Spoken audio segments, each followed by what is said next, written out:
Google পেকে আমরা welcome করছি বাংলাদেশে। অ্যান্ড দিস ইজ যেটা আমাদের একটা চলমান প্রক্রিয়া, এখানে শেষ নয়, সেটা শুরু। আমরা আশা করব বাংলাদেশ থাকবে, আরো বেশি হবে দেশি এবং বিদেশি উদ্যোক্তাদের বিচরণ ক্ষেত্র।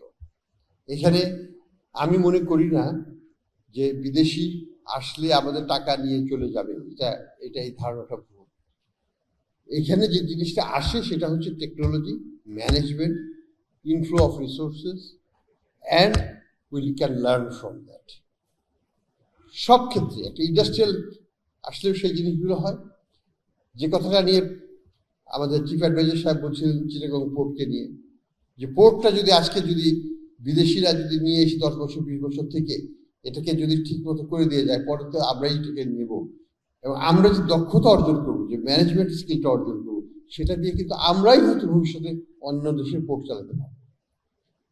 এই যে পরিবর্তনগুলো, এগুলো তো ওয়েলকাম করতে হবে।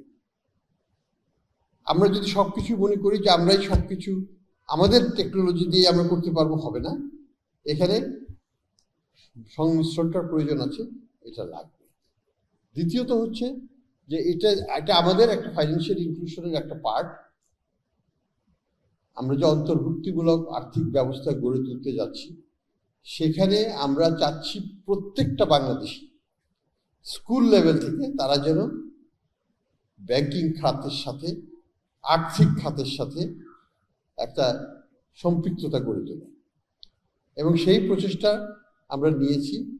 আমরা ইতিমধ্যেই ব্যাংকগুলোর কাছ থেকে সহযোগিতা পাচ্ছি, এবং আমরা বলছি প্রত্যেকটা ব্যাংকে একটা করে স্কুলকে অ্যাডাপ্ট করে নিতে।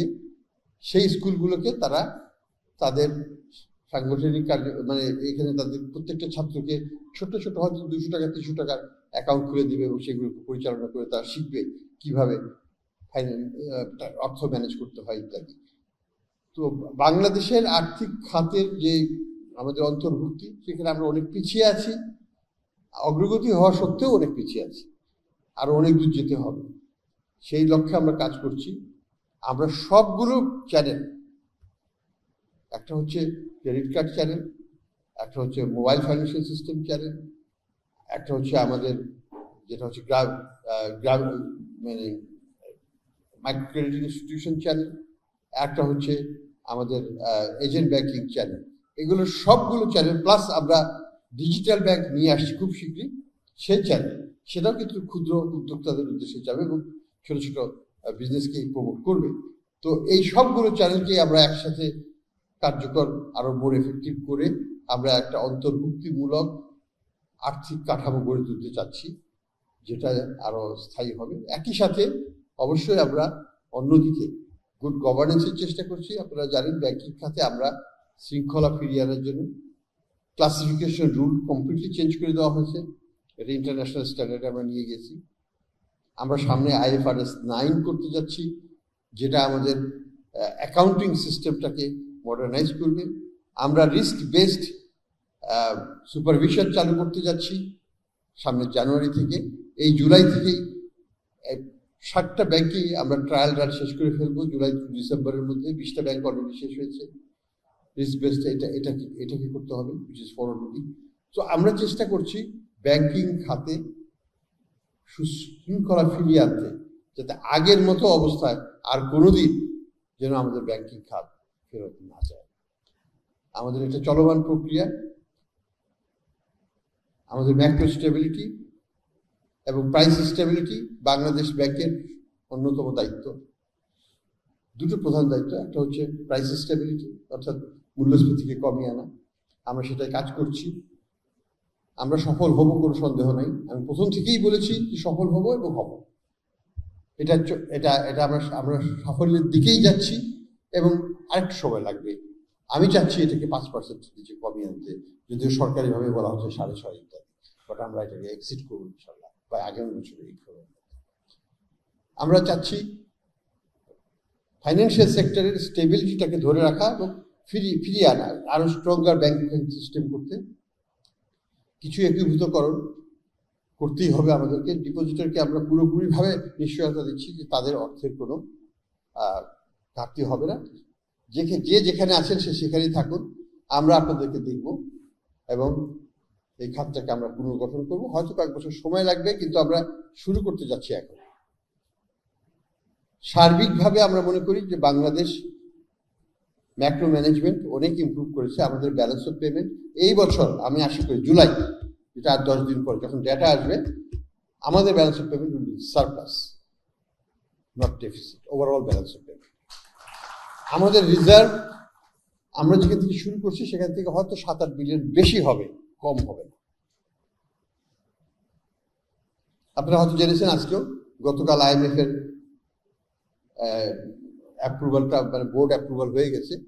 অর্থাৎ আমরা সময় নিয়েছি একটু বেশি, কিন্তু এটা দরকার ছিল এই জন্য যে আমরা চাচ্ছিলাম না একটা অস্থিতিশীল পরিবেশে আমাদের এক্সচেঞ্জ রেটটাকে বাজারের উপর ছেড়ে দিতে, যেটা IMF চাচ্ছিল। আমাদের লক্ষ্য একই, বাজার ভিত্তিক এক্সচেঞ্জ রেট হবে। ডিফারেন্সটা ছিল কখন হবে, কোন পরিবেশে এটা আমরা করতে পারবো, এবং এইটাই আলোচ্য বিষয় ছিল। এবং এটা করতে গেলে আমাকে কি ধরনের প্রস্তুতি নিয়ে করতে হবে, that was the matter of discussion. যে কারণে আমরা এটাকে 6 মাস দেরি করলাম, কন্ডিশনটাকে ইমপ্রুভ করে আমরা আমাদের পছন্দের, মানে ডিজায়ার, যখন রেজাল্টটা পেয়ে গেলাম যে ইকোনমি মোটামুটি স্টেবল, এটাকে ছেড়ে দেওয়া হবে। রেজাল্টটা কি দেখেন, পাকিস্তানের সাথে তুলনা করেন, পাকিস্তান 160 থেকে 300 চলে গিয়েছিল, 380 চলে গিয়েছিল এক্সচেঞ্জে। শ্রীলঙ্কার সাথে তুলনা করেন, এক্সচেঞ্জের ওদের কোথায় গিয়েছিল।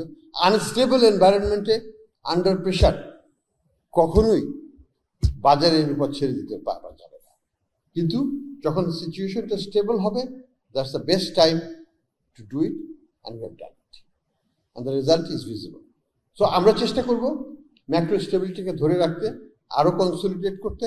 আমাদের টাকা কখনোই যেন অবমূল্যায়িত, মানে কোনো প্রকৃত কারণ ছাড়া অবমূল্যায়িত না হয়। স্পেকুলেটিভ প্রেশারে, আমি যেটা আগেও বলেছি এখনো বলি, যে দুবাইয়ের থেকে আমাদের টাকার মান নির্ণয় হবে না।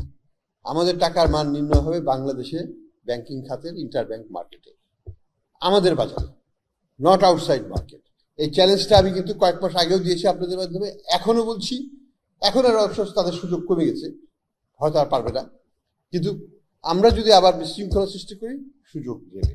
কাজে আমাদেরকে সুশৃঙ্খলভাবে আমাদের অর্থনীতিকে আমাদের ভাবে সুন্দরভাবে সামনের দিকে এগিয়ে দিতে হবে। বাংলাদেশের সম্ভাবনা সীমাহীন, কিন্তু এটাকে নষ্ট করার সম্ভাবনাও কিন্তু সীমাহীন। আমাদেরকে এখানে নাগরিক হিসাবে যার যার দায়িত্ব পালন যদি আমরা করতে পারি, দেশকে আমরা করতে পারবো।